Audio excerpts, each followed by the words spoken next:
Welcome everyone. Good morning and thank you for joining us for our free Thursday webinar, proudly brought to you by LookUpStrata. I'm Nikki Jovicic from LookUpStrata and I'm also the Managing Director of Tower Body Corporate, and I'll be guiding you through today's WA session.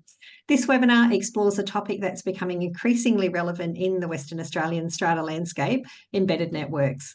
These systems can offer real benefits, but they also raise important questions about transparency, regulation and resident protections. We're very lucky to be joined by Damien Moran from EnergyTec and Scott Bellerby from B Strata today. Damien brings expertise in energy systems and metering infrastructure, and Scott is a highly experienced strata manager who's been closely involved in WA's regulatory reform process. Together, they will build on our understanding of how embedded networks operate in strata, what the rules say, and what it means for owners, residents, and managers. There is growing regulatory focus on embedded networks in WA, and expectations are shifting. As the market evolves, schemes are now under more pressure to deliver fairer pricing, more transparent billing, and better protections for residents. We'll take a close look at stakeholder responsibilities, how consumer protections are evolving under Energy Policy WA, and what best practice looks like when it comes to billing, dispute resolution, and network transparency. And you'll also hear about the opportunities these systems present, particularly when paired with solar, batteries, and smart metering. Case studies from local schemes will highlight what's working in WA and where some schemes are falling short. This is a WA-specific webinar, and all references to legislation today relate to Western Australia. And as always, the content we share is general and doesn't constitute legal or professional advice. If your scheme is facing a particular issue, we recommend seeking independent support. We always take our responsibilities on transparency seriously here at LookUpStrata. So as I mentioned at the beginning of the session, in addition to owning LookUpStrata, I also own Tower Body Corporate, and both EnergyTec and B Strata are longtime sponsors of LookUpStrata. Okay, we'll meet today's presenters. Damien Moran is General Manager at EnergyTec and an expert in embedded networks and energy metering systems. He works across the strata, retirement living and industrial sectors, helping clients understand infrastructure, access data and deliver transparent billing for residents. And Scott Bellerby is Managing Director of B Strata and a leading voice in the WA strata sector. With more than 2 decades of experience, Scott has played a key role in legislative reform and education across the industry. He brings a practical and policy-driven lens to today's discussion.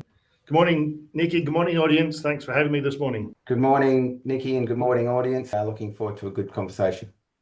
Just jump into the agenda at very high level. We're going to be running through reminding everyone what an embedded network is, just to get that clarity.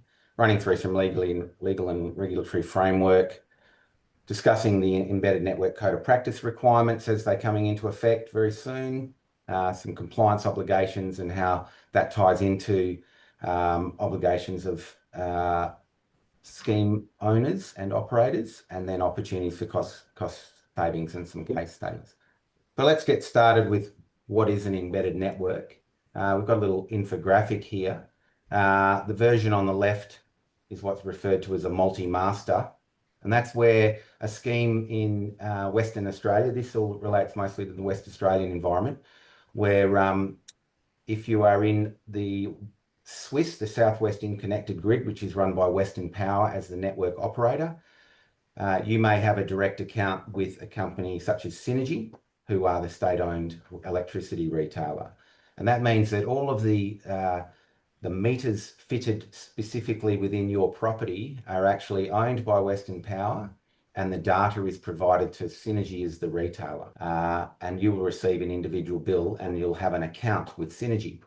Under an embedded network model, it's a private distribution system with a scheme or a property that connects with the main electricity grid. And that's where Western Power basically owns the master meter only. On the right, you'll see an additional meter in the middle. That is the master gate utility meter, and that's measuring the energy usage for the entire property.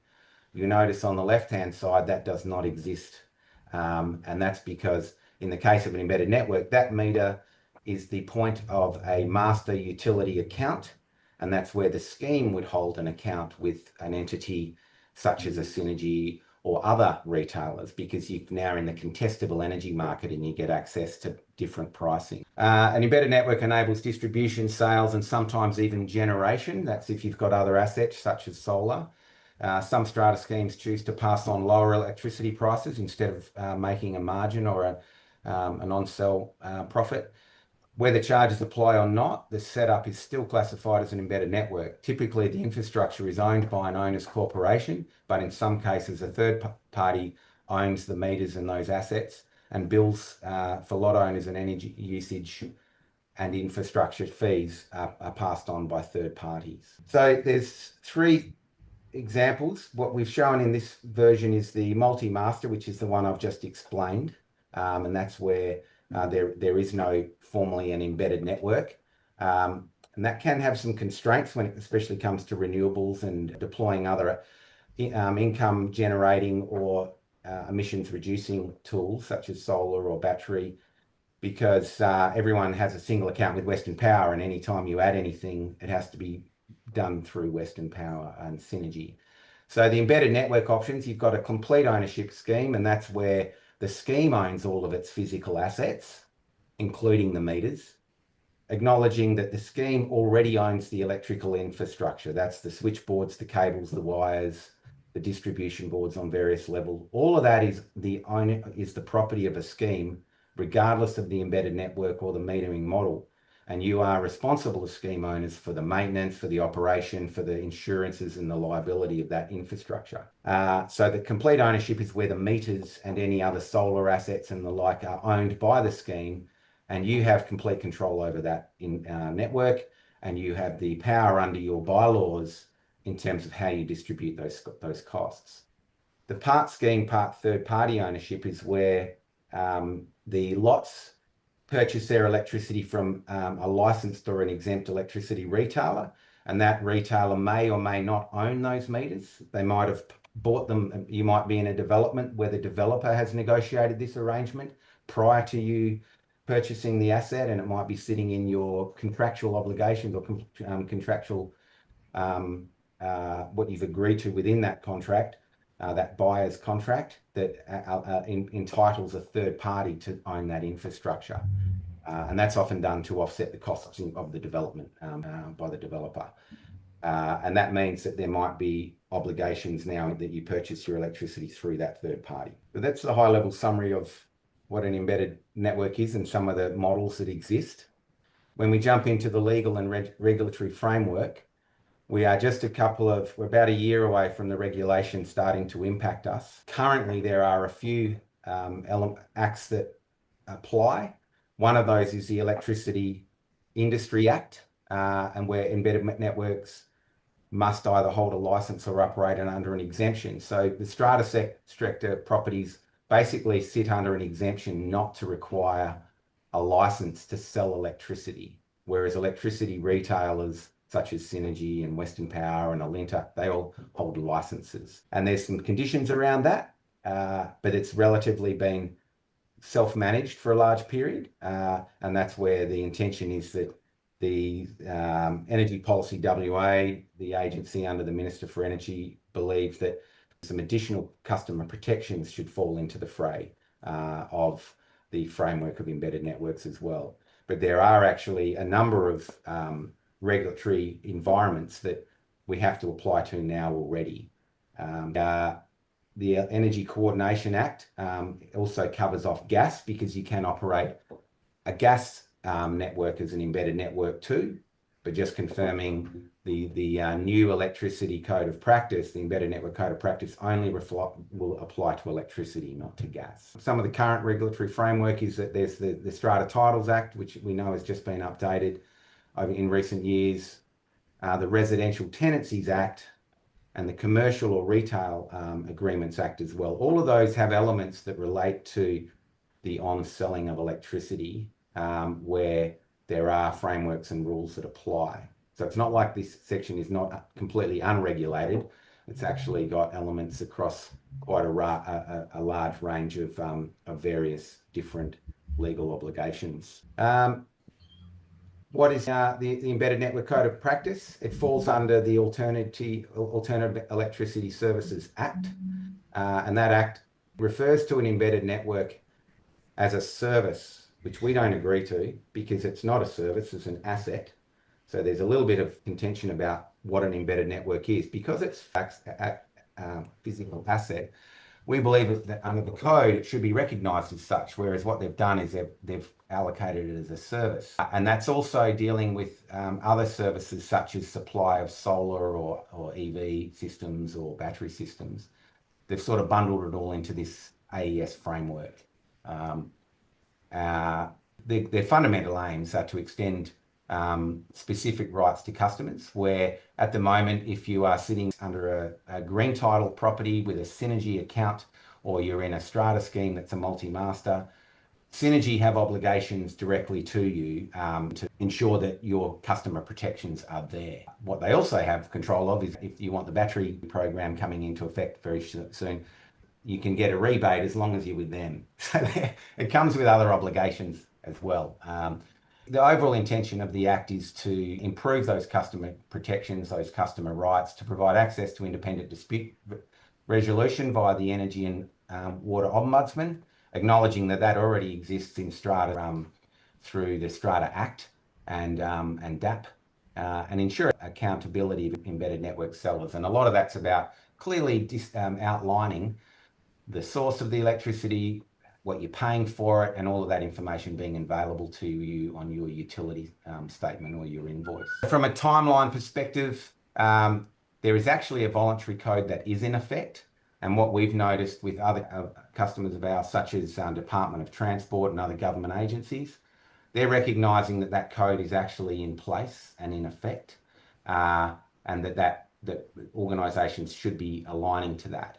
Now, that code of practice has some elements that aren't in the best interests of the strata industry, and Strata Communities Australia has submitted a number of submissions through the journey of this code of practice coming into effect, and we're hoping that the outcomes of the September 2025 consultation has absorbed and taken on the recommendations that we've made over the last year and a half, and that when we see that in September, a lot of the impracticalities relating to the way strata buildings and commercial property is actually managed has been considered and taken into account. So we're really looking forward to that September, October 25 consultation phase, where they'll have another stakeholder engagement round before they finalise the code. And when that code is finalised, they will then release it as a final code, and as of July 1, 2026 to December 2026, a registration period will commence.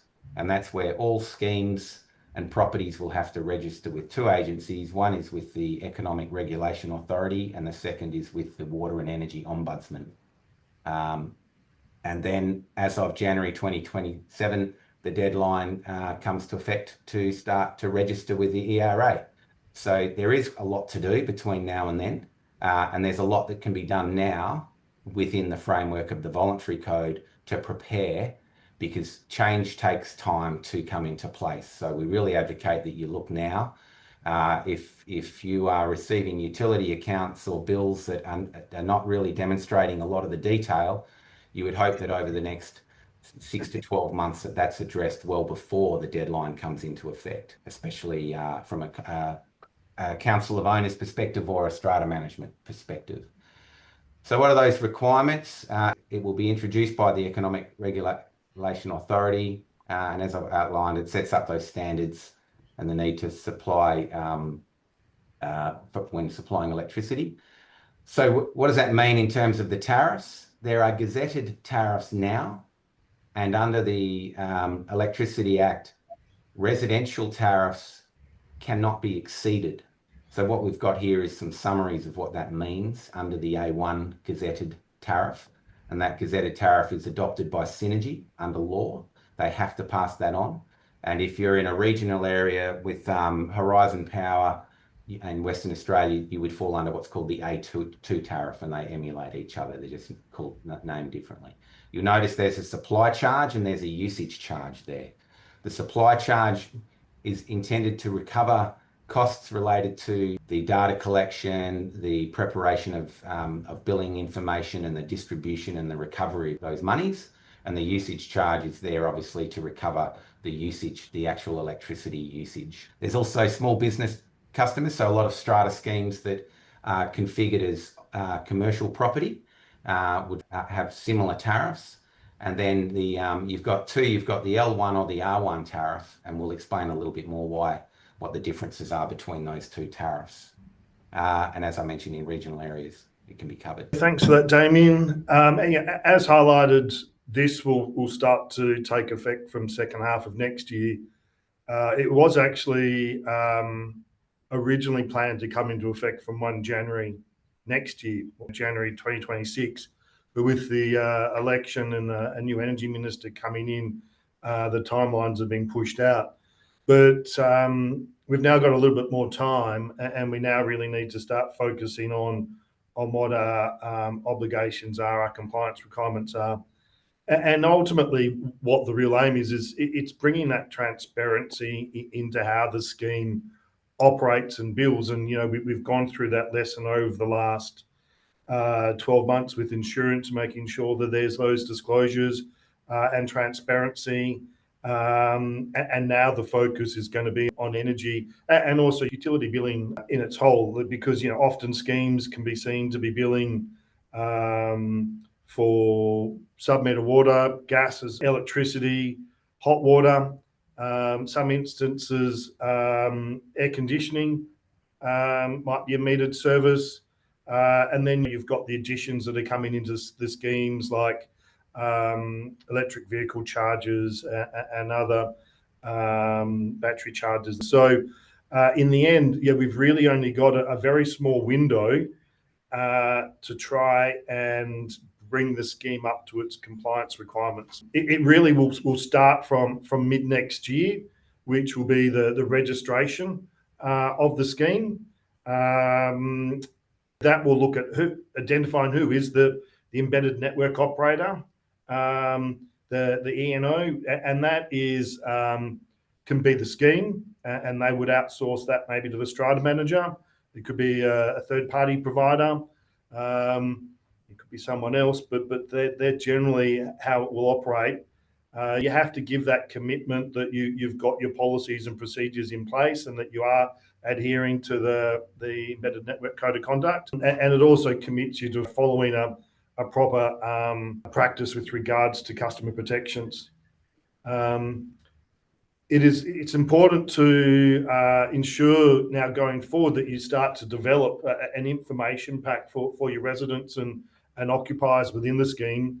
They need to understand who is actually the supplier of their electricity and who will be billing them. They need to know the utility information. It's good to have that transparency around what are the gazetted tariff rates. So people are aware, well, what is the maximum charge that the state government has set. It's really important that you have a proper complaint handling process and how that can be escalated and what the customer rights are under the code. With regards to the billing and the actual invoice, it's important that it's very clearly itemised what is the supply charge, what is the usage charge, are there any other fees that may be part of that invoice that's been passed on to the consumer. And something that is going to obviously put a little bit of pressure on strata managers is it's anticipated the code will mandate that the maximum period for electricity billing is every 2 months. So that is going to really make sure that your accounts department is on the ball and is meeting those compliance obligations. A big part of the code of conduct is also hardship and payment support. In the end, that's also coming through with levies and other charges that the scheme bills occupants. So really, it's probably a global requirement for schemes now to think about how they can actually create and prepare a hardship and payment support plan for their residents. And that would be a global policy that could be applied to utilities, levies and other charges that are passed on. And that would then extend into arguably complaints and disputes process. You really have to now start moving from giving that freedom and unregulated control sometimes to the councils to a more documented policy, which the scheme adopts at its AGM, reviews each year, makes amendments as required, but you have to move to a more regulated and documented process now for your schemes moving forward. Your complaints dispute process also has to highlight that there is that the ombudsman, that if the scheme can't resolve the dispute, the customer is entitled to go to the Energy and Water Ombudsman to escalate the matter. With regards to metering and data, it's very important that you're always maintaining compliant and accurate meters. It's another element of the scheme that you really should be looking to get serviced and checked each year. You have to ensure you're disclosing the meter information. If a customer requests usage history and you can provide that, then you need to do so. I think a big thing that currently sits within Strata is arbitrary charging, where schemes may be billing the cost of electricity per unit entitlement, or they may say, okay, we think you're using 60% and they're using 40%, so we're going to divvy up the bill that way. That isn't in compliance with the legislation and can have significant penalties and repercussions for a scheme that isn't billing as per meter readings that have been provided.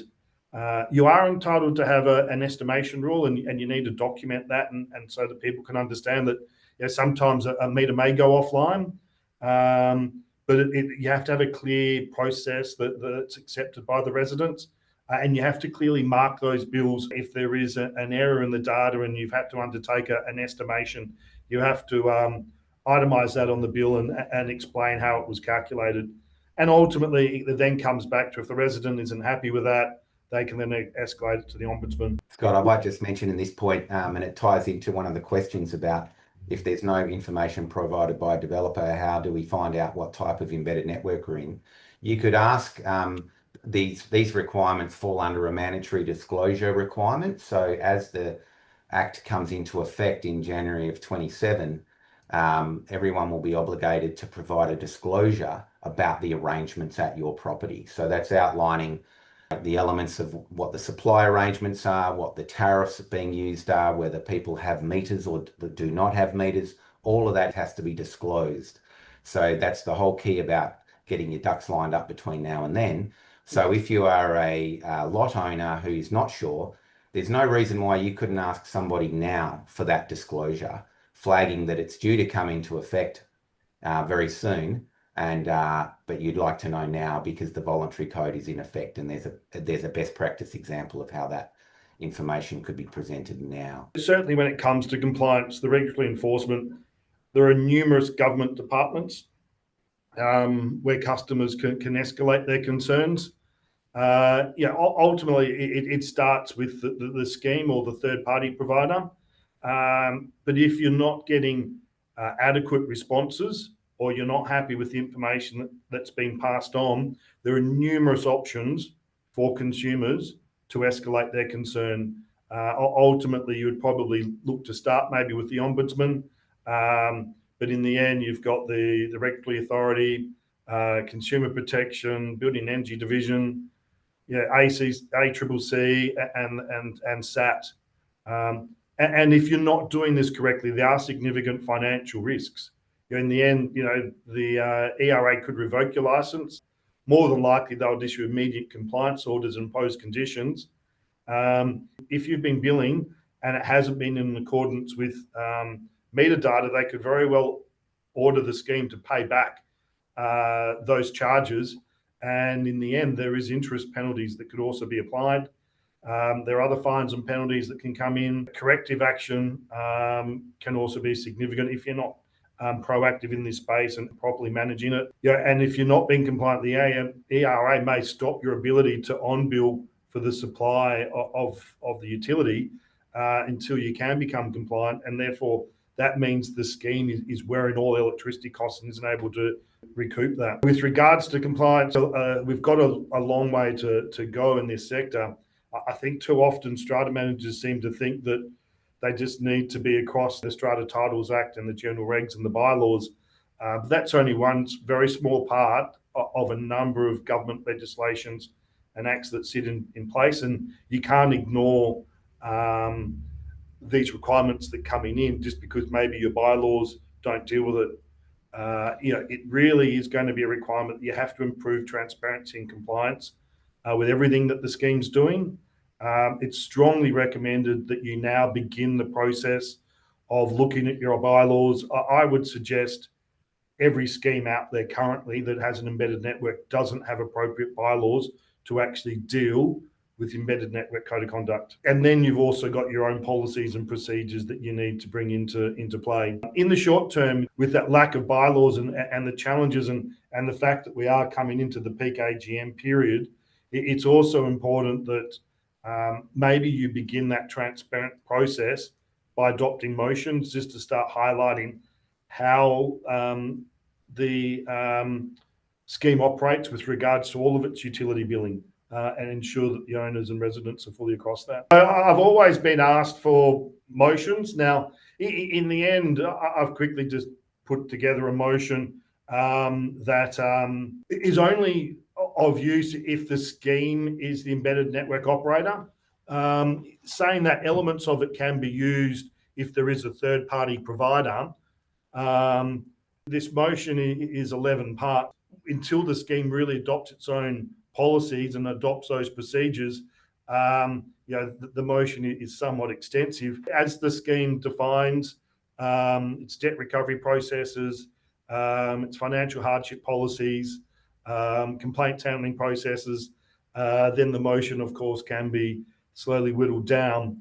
But going through this, in the end, the strata company really has to acknowledge that if it is the embedded network operator, and this is where there isn't a third party, that it now has to operate under the electricity industry order. You have to authorise who's going to be able to issue the bills, which would typically be the strata manager. It's really important that you highlight if the strata company has entered into an energy supply contract, who that is with, what the scheme is acquiring its wholesale rates at, data for any idiosyncrasies around solar, other renewables. Given these challenges, it's probably important that you outsource some of these contract negotiations to specialists that can better negotiate and understand when your peak and off-peak rates are and what would be the best outcome for the scheme. And of course, typically 2-year contracts are better. Billing cycle, some schemes might be monthly now, but with the other fees and charges, you may think to move to a 2-monthly cycle. The scheme then needs to highlight what is the rate it is going to charge. Now, ultimately, you'd probably look for the gazetted tariff rate. That's what, if you're a freehold total owner, you're getting charged in accordance with Synergy or the Horizon Power if you're regional.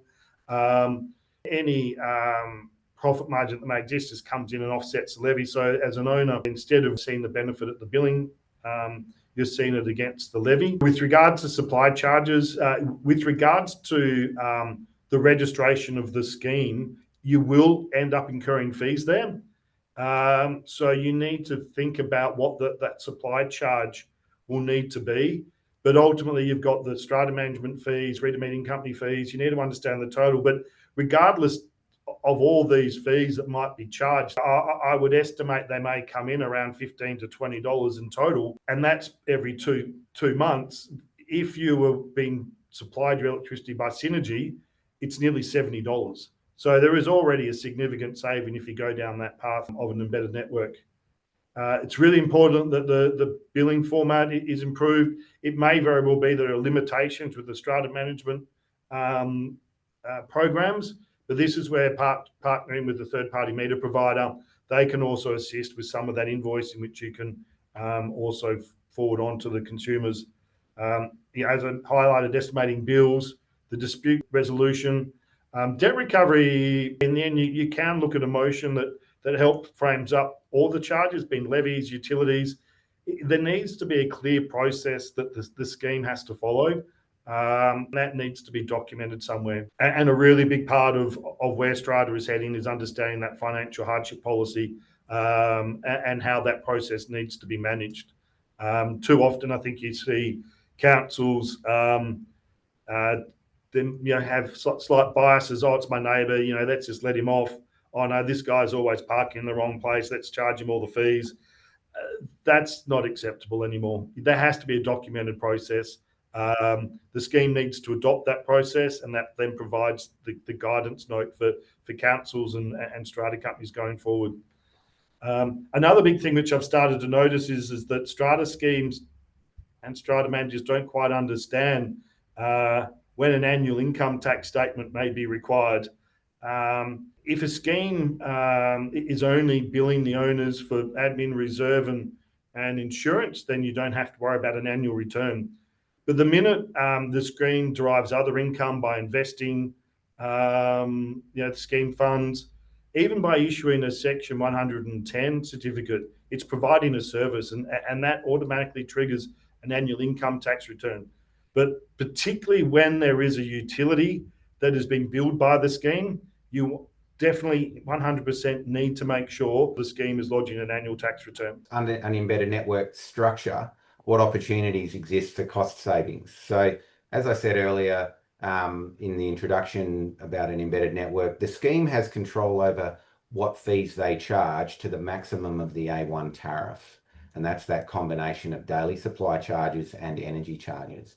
So the daily supply charges, in many cases, we see when we act as a fee-for-service model and we act under the instruction of the scheme, they'll often say, don't charge the daily supply charges, for example. If they're a large enough scheme and their recoveries offset a lot of the costs, they will pass those savings through. One of the better ways to do that is to recover the full amount under the A1 tariff and then consider passing those recoveries back through strata levies or applying it to your reserve fund, depending on the scope of infrastructure requirements you might have. So tendering that electricity supply is a really important piece, and there's a lot going on in that market at the moment in relation to the cost of energy increasing, as many people have seen. However, there's still opportunities out there to get best pricing, and you've got to be careful not to be caught up in brokerages and elements where they will recommend you to a retailer where they get the best brokerage fee. So you've got to be cautious of those elements. So that's why we always advocate a fee-for-service partner in that role. And then when it rolls into the metering assets themselves, the tariffs, smart metering, very much in a common area element as well. If you're using that data effectively and you can track and monitor the energy use, you can identify risk and savings using the meter data. And where you've got even interval data, you can actually dig deeper to see that air conditioner has been left on 24/7, or the lighting in the car park areas on all the time, and you can start to identify savings through good metering assets. Scheme control over the electricity tariffs, as I said earlier, is that ability to assess that on an annual basis, and it ties into what Scott said about reviewing it every year and looking at those tariffs and how the cost of your energy accounting. What are the metrics? Are you earning a surplus, or is it costing you more? So should you be passing savings through if you're not recovering appropriately? And then the integration of solar and battery systems. As energy costs rise, the benefit of solar improves, and because you're fixing that cost of electricity for the next 20 years based on that solar asset. We see examples where there's property to the extent of 20 or 40% of the electricity generated from solar assets, and we see those sites with energy costs as low as a third of what a similar asset without that solar is earning. So they're really good savings, and that combined with good supply arrangements can demonstrate really good savings and really good efficiencies. And then technical challenges for antiquated electrical infrastructure. Often there's main site switchboards at the end of life, and those sorts of assets are a risk. And if you are under a multi-master environment and you need to replace one of those systems, there's no means of recovering those costs. You basically have to pay that capital expenditure to continue to allow a third party to earn the revenue and generate the income. So that's why often converting to an embedded network opens up the opportunities to actually gain a revenue stream to fund such projects. Just a quick example on that. One of my old schemes I'm currently dealing with that's 50 years old, we've just had an order from Western Power that we need to upgrade all the distribution boards because they're not compliant. They've got asbestos, they're not fire rated, and they're not big enough. And Western Power is now coming through looking to upgrade all of its submeters. In the end, the scheme will be wearing those costs to upgrade the distribution boards to be able to house the Western Power meters. While they're not actually liable for Western Power meters, they need to make sure that their distribution boards and energy cupboards are compliant. And there can be significant costs there. So potentially looking at opportunities to convert to an embedded network may be an option for the scheme to help offset some of those costs. Yep. And that ability, where we're sort of the industry's headed in terms of opportunities for savings, if you can see the usage and you can see trending and historical information about your costs, about your usage, you start to become familiar with those trends and you can identify the risk. And that's where the shift of moving to a web-based, a portal-based service model helps. And then also setting up facilities such as lot portals, where the lot owner can log into their own portal. They can see all of their own utility statements historically. They can see disclosure information. They can see evidence of their meter and bits and pieces within that portal. That creates a lot of surety for customers and for lot owners. So they've got access to the right information. Integrating the code of practice into those processes into a portal is the approach that we've taken to support our Strata customers. Examples of some success stories. So an embedded network conversion, and this ties into some of the questions asked as well. Converting a multi-master to an embedded network. We've successfully done that down at a property in Fremantle recently. It was a long road, but it very much opens up opportunities for other scheme owners where they had antiquated assets that needed upgrading that were end of life, and they've utilised this mechanism to do such. So it was a short-term funding mechanism through a hire purchase arrangement. So they ultimately regain ownership of that infrastructure, which we feel is very important in the long term and longevity of a successful scheme. So replacing a lot of that equipment resulted in the ability for the recoveries to start offsetting the cost of those switchboards and the meters, of course. Another one was this is a commercial asset where, as I mentioned earlier, a very significant solar system combined with a good procurement service outlined initially, and this is only about a year and a half ago that it came into effect, it halved their cost of electricity to the property. Now that's been absorbed a little bit by energy price rises, but huge reductions, which has helped reduce the overall running costs and making it as a commercial operation, especially when it flows into common area costs. It's reduced their outgoings for their tenants as well as their lot owners, which has been a good win. So why maintain that complete ownership? When you outsource the control of your metering assets and your third party and your solar and elements, basically the reason the third parties are interested in is because they are the elements that have a revenue stream attached. And so you're sort of giving up that revenue stream for the long term. And the opportunity to save. I reference a lot of the more sophisticated buildings these days that they're complicated with air conditioning plant and all sorts of building management systems. If you apply that complexity to a solar system, it's a fraction of the complexity. It really isn't as complicated as some of the other kit and equipment that large schemes already operate. They're not overly complicated pieces of equipment. Why don't we jump on to questions? We'll deal with those questions that were sent through before the session, given that they were thinking ahead of time. A lot of the questions really deal with, I guess, that transparency around how the scheme is operating and billing for its utility infrastructure. If you ultimately are not satisfied with the answers you're getting from your strata manager or your council of owners, there are multiple avenues to escalate it, and I would really probably suggest starting off with the Ombudsman to start getting them to have a look at it and get your scheme more focused on how it needs to be built. With regards to trying to make your scheme compliant, I've given a very high level motion there. Any owner can request a motion goes on the agenda for the AGM. So yeah, maybe even a starting point is that you take that motion, you draft it to meet the current scheme operation, and you get your scheme to adopt it as a requirement for both the council of owners and strata managers to adhere to going forward. When it comes to third-party providers, that is challenging, and I think some of our third-party providers have got a little bit of homework to do in this space to help deal with schemes that are wanting to adopt the code of conduct. That is a discussion that is going to have to start now. If the scheme is looking to move on to the code of conduct sooner rather than later, you need to sit down with your third-party provider and say, hey, we really need to have better transparency around how this is operating.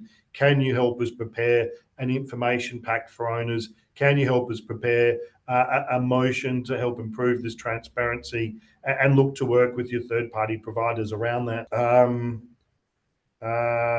Guidance for strata managers. Yeah, in the end, if you adopt and pass a motion that says that the scheme will now adhere to a code of conduct and the policies, that becomes a requirement for the strata manager to have to adhere to.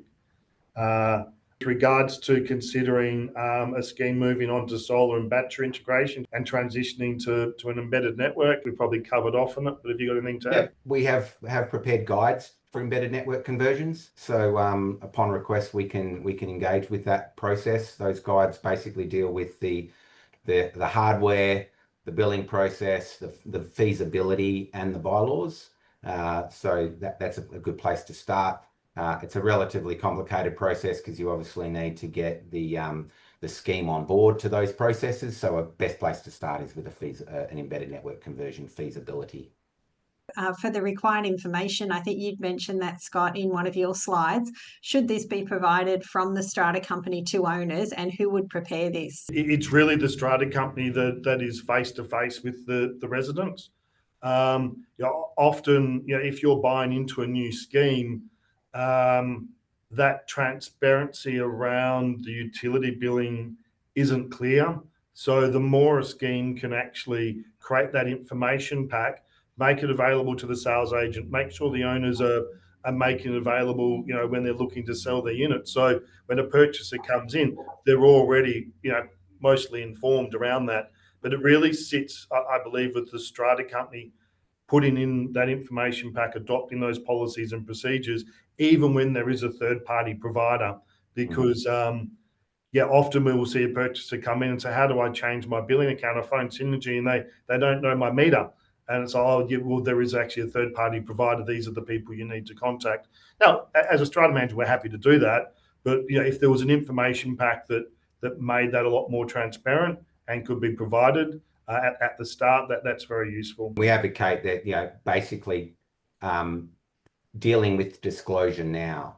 So the discussion around preparing a disclosure statement sooner than later, that would basically clarify that for a lot of people. Entities such as ours can do that. We can customize it for a particular scheme, and it does vary a little bit from property to property based on the way they have instructed us, for example, to on-sell electricity, whether they've included daily supply charges, whether metering exists or does not. There's cases actually out there, believe it or not, where no meters exist in a strata scheme and everyone's paying an average, which isn't very fair. But that's a reality. So for people to become aware of those things, and then it empowers them to make decisions on whether they want to address or resolve them. So prepare a disclosure statement sooner than later, and you can ask your third-party provider to do that for you for those properties. Do you agree that the government bodies have listened to stakeholder guidance during the consultation phase regarding embedded network frameworks? In a large part, they have. So there was a significant amount of workshops that Energy Policy hosted last year, and they included the ERA and the Ombudsman. They didn't get a lot of industry participation, but we acted in my capacity as board member of the SCA. SCA attended and represented, and we submitted a bunch of applications. And a lot of the practicalities, for example, that 2 monthly billing cycle, they stipulate in the voluntary code that it's 60 days. Now, 60 days falls out of rhythm if it was actually. So we said, hey, can you make it 2 monthly? And they said they recognise that. Arrears is another big one, because many customers, strata schemes, outsource the utility statements and then use the financials to pass those financial costs through, adding them to other expenses or other costs such as levies. And there's a whole array of costs that get passed through to lot owners.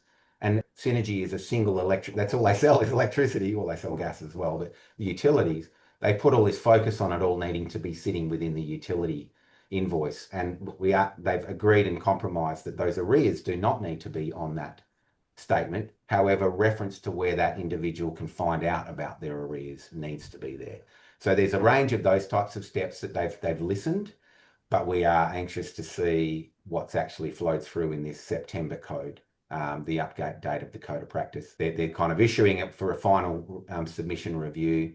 There are some elements that we feel are unfair, where third-party retailers can actually sell electricity within a privately owned network, which we've been arguing that. It doesn't relate so much to the residential sector of strata. It certainly does relate to the industrial and large precinct structures within the strata sector, where there's lots of, and heading towards community titles. It does have a big bearing on that scale. This will also require the software programs that we use. This is from a strata manager in the industry to provide the ability to do all of this. So are the software companies on board? Just speaking to the strata management software, there are a lot of limitations there.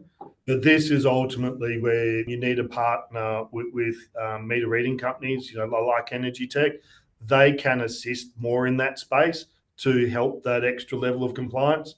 But the idea that a strata manager can say, oh, we can't do it because our system doesn't let us do it, ain't going to wash when this comes into effect. The functions that require, that the code of practice requires, such as advance notice of increases in fees, those sort of functions are functions that a business like ours can and should be able to provide to align with the code. So the heavy burden of the code compliance can be borne by businesses like ours, by meter service providers or agents, and supported by the strata managers. The strata manager's role is obviously critical in the alignment of all the bylaws tying in, managing those bylaws, recovery of costs and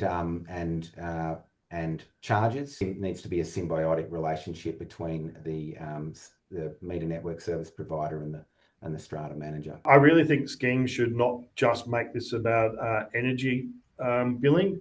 I think there's a real opportunity to expand the policy to include where you're on billing for water and gas as well. It should be a total utility billing process. Because there are a lot of smaller schemes also where you have sub-metered water, and there are specific regulations around that as well that people need to be made aware of. Well, thank you both. As we come up to the end of the session, we always like to check back in with our presenters and just ask for any final words that you'd like to leave us with. It's the evolution of strata, which is really about coming out and really trying to shed better light on how you're operating and managing the scheme. It is all about transparency. You have to have transparency with regards to the way you're managing the scheme, so the owners can take and the residents can take comfort that they have that visibility across the processes that have been employed. Schemes need to start looking at their policies and procedures. It can't just be, oh, we'll leave it up to the council of owners, because sometimes you don't always have a council of owners. You do need to start looking at your policies and procedures. You do need to start adopting documented processes. And yeah, in the end, it's going to benefit everyone and give everyone a lot more confidence with living in strata. And it just seems we're seeing this all around Australia. We're having changes in New South Wales. They're bringing new requirements in for transparency and embedded networks over there as well. There's the contract changes across Australia. So this all fits in with everything else that we're seeing. And I agree with you. I think it's a fantastic opportunity for strata companies that are aware it's happening to get on board now and start making changes. And Damien, any final words you'd like to leave us with? Yeah, sure. Look, I think this sector we've often been referred to as all they do is the meter reading, and we really believe that that's very much the basics. It's actually now energy accounting, and that this flows into all elements of accounting for that energy, reconciling it, tracking it, having tools to identify the risks along the way. And that's that evolution, aligned with what Scott says, that there are now tools available where lot owners or the council of owners, in conjunction with the strata managers, can see the trends and the usage, and they can discuss that information rather than spending time and money on capturing that information with a third party to ultimately get to that same outcome. And that ability to look as the bills come through, to look closely and assess that history and the track record to see if things have changed, and if something's changed, jump on it and do something about it. And that's where we can all save and reduce and improve. The cost of energy is going up right now. We're in a transformation process. If you've got the potential for renewables on your asset, get the feasibilities done to see how it ties into the cost benefit.